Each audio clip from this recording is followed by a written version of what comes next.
Rain falls. Neon flickers. Another case file lands on the desk. LA-1 gets the atmosphere right. The art, the choices, the sense that the city is always watching. But I found that digging through cards and baggies breaks the momentum just when the investigation should start getting interesting. I wanted the setup to feel less like unpacking a box and more like opening a case file. Today we're setting up a case from the When the Laws Fail expansion. And honestly, this expansion was a turning point for me.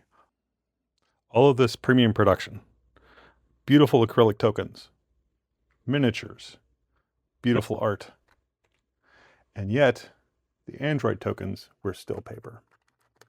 So I redesigned them to feel like they belonged in the world of the game.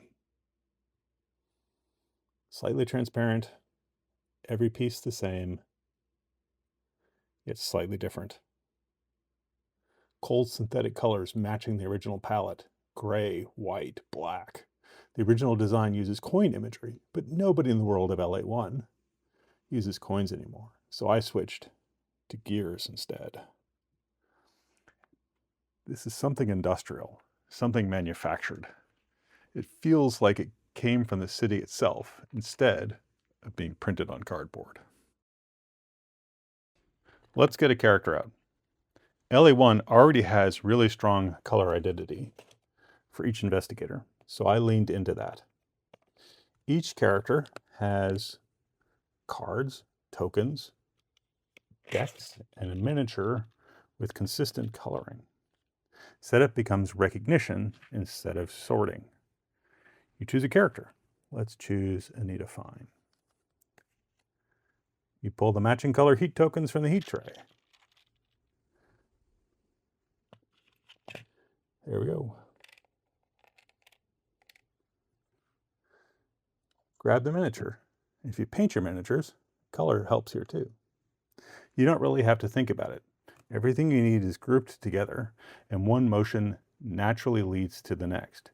And this matters because while you're setting up the game, you may very well also be teaching the game.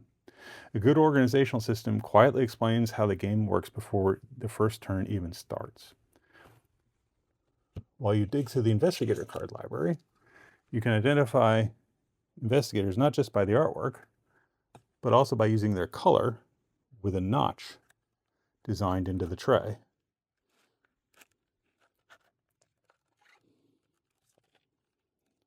Here's the next guy. You can quickly find the 15 cards belonging to the investigator you chose. This is one of the expansion characters, by the way. And that's an investigator all set up.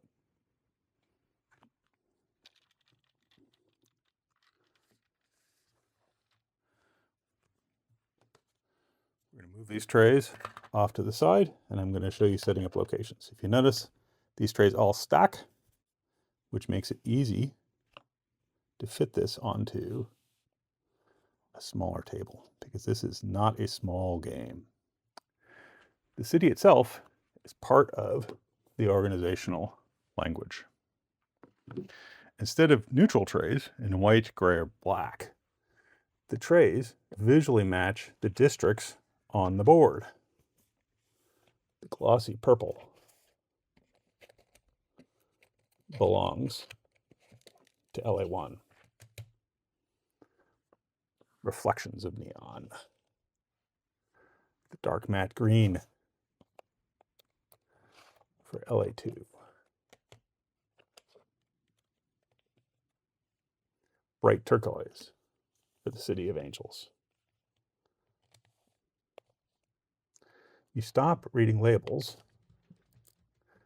you stop searching, and you simply match the city.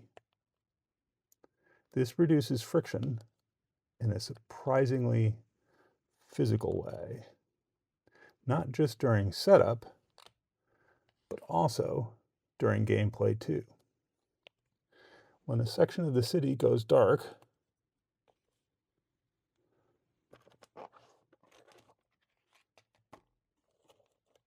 you simply slide the tray to the left.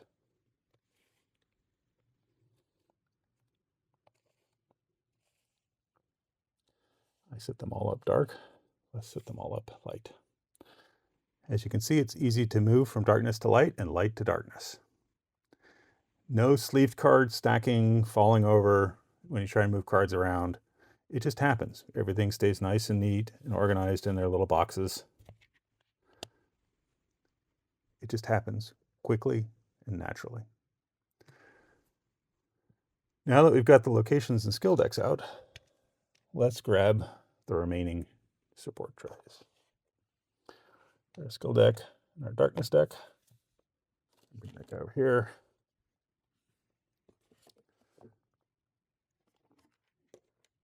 Here is the currency tray. It's got a nice big silvery chrome finish to store our futuristic currency tokens. We have a Karma and Passport tray in matching chrome. And if you've got a smaller table, because this game takes up a lot of space, those trays stack easily. I'm a big fan of stackable trays because they reduce table pressure without sacrificing organization.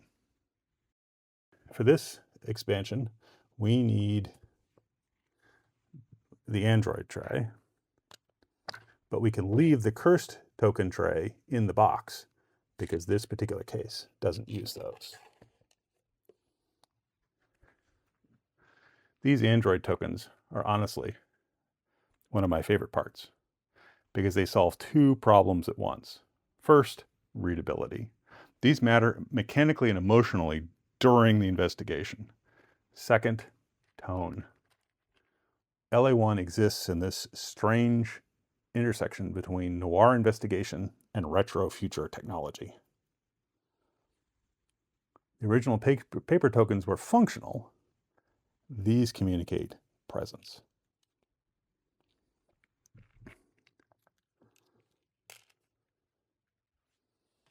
A major part of LA-1 is the case library. This is the original box from the game, and honestly, I think it's pretty fantastic. It already has this filing cabinet aesthetic, which fits the world perfectly, but it wasn't designed for sleeved cards. This insert supports 100 micron sleeves, but it works best with Sleeve King's 60 micron perfect fit sleeves. Whichever thickness you choose, I do recommend perfect fit sleeves because these cards fit into the library much more naturally. For this setup that you see here, I'm experimenting with sleeving only the cards that get shuffled as part of gameplay instead of sleeving the entire library. So this card is sleeved. This one is not. And that's intentional. I'm a big fan of optionality. You can sleeve none of the cards, or you can sleeve all of the cards, or somewhere in between. There are actually two different tray configurations depending on your choice. This configuration compensates for sleeves. But if you play unsleeved, all of a sudden, there's all of this extra space in the library because the sleeves are no longer taking up volume. And this is a lot of cards. There's almost 400 sleeve cards right now inside of this box. If you didn't sleeve your cards, that would be a lot of extra space, so I designed spacers that preserve the ability to effortlessly flip through files while still keeping everything stable inside of the box. Let me show you how. I'm going to remove a chunk of cards to simulate unsleeved cards. Throughout the campaign, you're constantly pulling cards out of this library. So if you want to find card 110, just the number I picked at random, you find 110, choose one of these three at random. That's the type of interaction that happens over and over and over again throughout your investigations. I wanted that process to feel smooth instead of disruptive. It's your choice how to proceed. And that's LA-1 in a nutshell. Good storage should disappear once the game begins. You shouldn't think about trays. You shouldn't think about organization.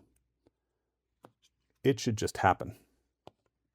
You should be thinking about the investigation, the pressure, the next lead, the next mistake. That's the experience I wanted this insert to support. Not just cleaner storage, but smoother momentum at the table. If there's a game component you think deserves a redesign, please let me know in the comments. This insert is available for sale physically on Etsy and digitally on Cults 3D. Thanks for watching.